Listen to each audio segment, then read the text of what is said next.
conduct an interview regarding your subject MTB-MLE.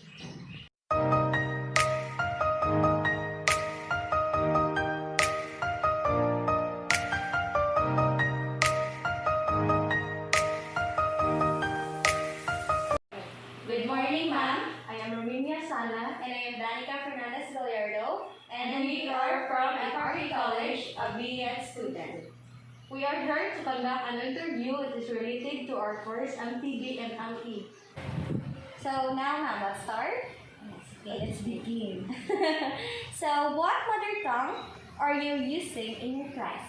Okay, the mother tongue that we are using in my class is Sinubuanong Binisaya. Wow. Okay. Ma'am, are you using the mother tongue as language for teaching, medium instruction, or and as a subject? Okay, as part of the new curriculum, MTB or the mother tongue, we already use it as a subject and we already use it as a language inside the classroom. Okay, ma'am. Thank you, ma'am. Do you use instructional materials in the MT? Please enumerate.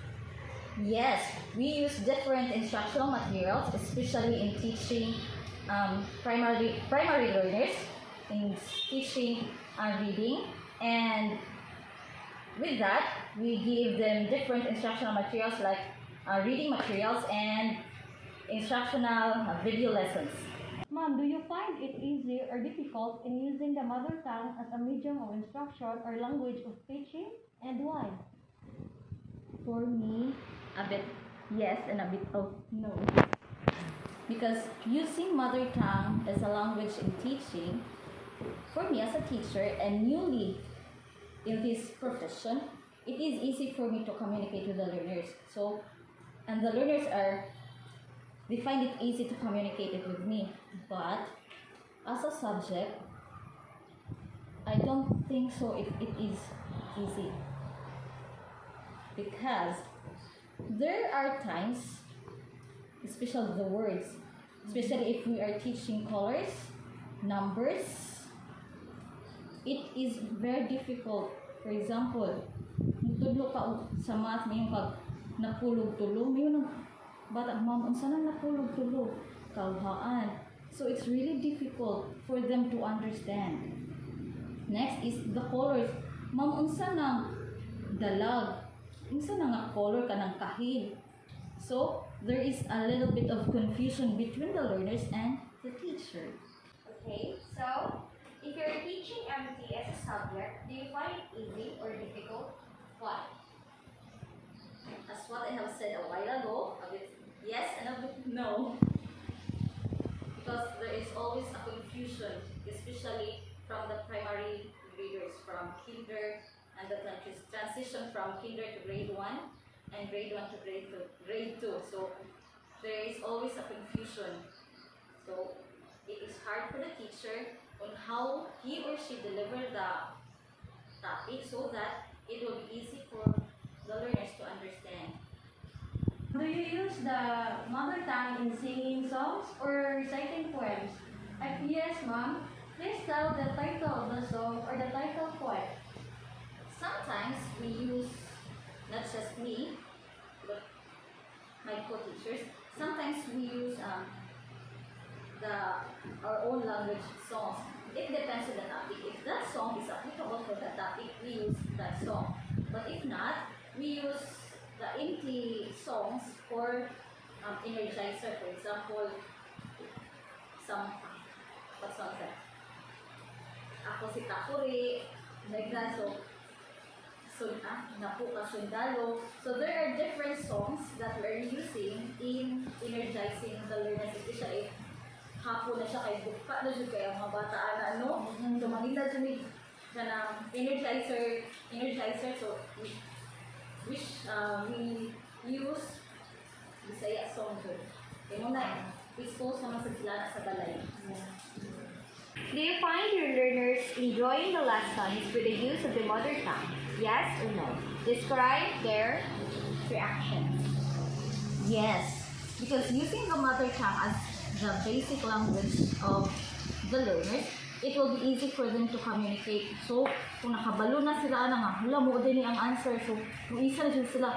So, for me, inigpangutana pa lang daan, ang mga bata mag-ilog na sila, ma'am. So, bahalag, dili mo answer, basta kayo maka-istorya sila, maka-express sila sa ilang thoughts. So, as a teacher said, mahappy na dyan ka. Bisan pag gamay na nga, hint lang sa kanailahan ko ba. So, as a teacher nga, naka-express siya sa iyang thoughts lang, sa iyang gusto is sulti, happy na sa teacher. So, kaya ana lang ang situation, ang learners naka-engage na siya sa classroom settings, naka-communicate siya sa teacher. So, there's a big impact naman na siya sa learners sa bata. Next question, ma'am. Kanang, are your learners learning? Yes or no? Yes, of course. Is the MT you are using the same as your own as a teacher? If no, what is your MT? Yes, we use the same mother tongue language, the Sinubuanong Binisaya. When did you start teaching MTB-MLE? Why did you shift to MTB-MLE, ma'am? So, when I was hired June 2018, that time I already teaching MTB-MLE because MTB-MLE is part of the new curriculum that K-12 learning. So, there is no shifting happens in my part because ever since I already, since I was hired, I already used the MTB-MLE, the subject and the language inside the classroom. Okay, we are now in the last question, ma'am, which is, what are the things that are favorable or not in MTB-MLE? Please enumerate. For me, I don't think so. So there is a half-half in the situation. So, if MTB-MLE is favorable siya in the classroom settings if giving instruction, communicating the learners. So, ang pagpasabot mo sa mga bata in discussing, so it will be easy for you to handle the learners and sa yung lasad sa bata sa pagsabot. But in teaching the subject math and the other words in MTB, so dili na siya favorable jud siya. So kinahanglan di siya favorable jud, kinahanglan magamit na jud ta sa words gyud nga mismo nga Sinubuanong Binisaya kay lisod kay siya sa part sa mga gyud. No kay mayon ka nga kuhaa ang inyuhang abuhon nga kanang Crayola. Yun, ma'am, unsa na siya? Sumita, gi atong kanang bahinon og kaupat. Ma'am, unsa una siya? Tig kaupat tag kaliman.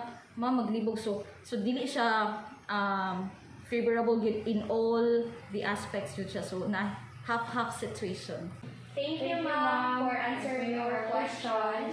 And thank you also for giving us your time this morning. Thank you very much. Welcome.